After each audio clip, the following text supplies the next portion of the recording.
Hey guys, today we're here to talk about Nihilo's newest offering, the SOS switch, or the secondary on switch for your electric start, motocross, and off-road bikes. Let's talk about what the secondary on switch is, or the SOS switch is, and why you need it on your motorcycle. In today's world, almost all modern 4-stroke and 2-stroke motocross bikes and off-road bikes have electric starts. This electric start is somehow damaged or broken. There's no way to start the motorcycle because there's no kickstarter on the bikes anymore. You're in the woods, on a trail, at the track, and your switch gets torn or ripped, grabs a branch, and breaks in some way, you're done. You're done for the day. You're pushing it back in. Can't ride anymore. The SOS switch solves that problem in a very simple way. We simply take a switch like this. On this bike, it's mounted up here in the front.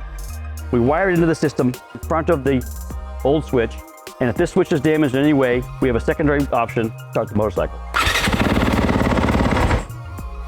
The original switch still works, but if it's damaged, the secondary switch takes over. Now, we always place this in a point where it's not vulnerable to crashes, branches, things happening to it. It can be tucked under a shroud, up under the frame. It can go anywhere on the motorcycle. We have a long lead that comes with this. We can put it where you want it. In this instance, we're going to show you a simple installation of this Yamaha that's pretty popular and will work probably the best way. Start by opening your package. You're going to find 100% waterproof, actually submersible, military-grade push-button switch. Long leads with a ground already attached and an easy connect to attach to your trigger wire.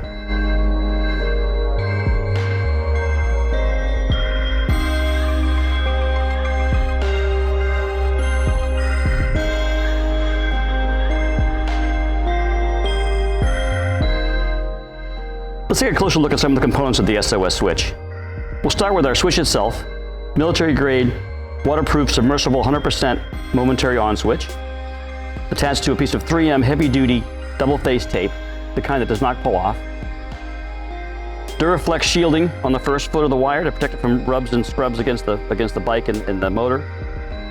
The trigger wire comes with an easy connect, which I'll show you about in a minute, and the ground loop attached to the ground side of the wire.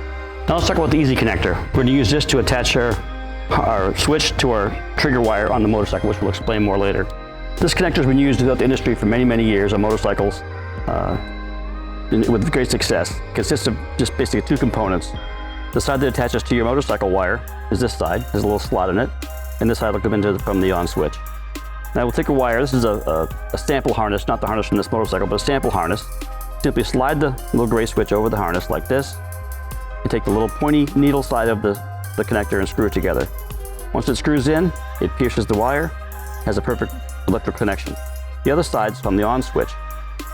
This is this wire will be stripped for you when you get it. You simply slide this over the top, and when you put it together over here on the easy connector, you're going to smush the wire down, make a perfect connection, and it's very, very tight. It doesn't come out. Now let's talk about how easy installation can be for the SOS switch. In this particular case, we're working on a 2020 Yamaha YZ250F. Same exact configuration for the 450F.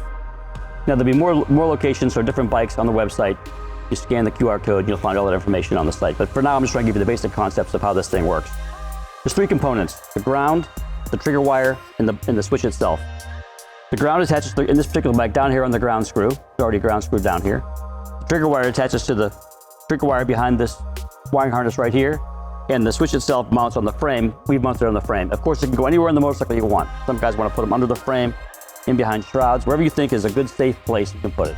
Now, I know a lot of you are concerned about electrical and digging into your wire harness and figuring out stuff about electrical. It is a little tricky, and it's always best to have a certified mechanic do the installation for you. But I tell you right now, you can figure this out yourself. It's not that hard to do. We're going to show you on our website. Many of the locations will give you the exact wire to plug into. But today I want to talk about just a quick concept of what we're trying to achieve. And if you have any electrical ability, you'll be able to do this yourself pretty easily. We've rigged up a little harness system here, which is basically connected to one of our switches. It has a ground and it has a little prong wire here. So we're going to clip the ground wire onto a ground. Typically on this bike, it's down here. So we're going to use our small prong to try to determine which one's the trigger switch. We have 2 to choose from here, and we're going to push it until we feel metal contact. And once we have metal contact, we're going to try it. Sure enough, that's the wire. So now we know it's the blue wire. Now this blue wire can be traced in this harness down through here. And you'll find it comes all the way back to your battery. I'm behind this little plug right here on the Yamaha. And there's the blue wire right there. We have the ability to put the trigger switch here. If you want to locate the switch back here under the frame, someplace safe. or you can rig it up here like we've done in the front of the bike with a short, very short lead. So that's how you find the trigger wire on this particular Yamaha, any piece of equipment. Follow your start switch down. There'll be 2 wires in the start switch. One's going to be ground, one's going to be trigger. You're going to determine the ground on the motor, and then find your probe, you're going to find your trigger wire. Now on the website, we'll have almost every bike you can think of listed, but if you're mechanically inclined, you can figure this out yourself pretty easily without even going to that list. So there you have it. As you can see, it wasn't too hard to install, and I guarantee you'll be happy you have it on your machine when you find yourself stranded with a broken switch. Whether you're a professional, amateur, weekend warrior, the Nihilo Concept SOS switch is a great addition to your motorcycle.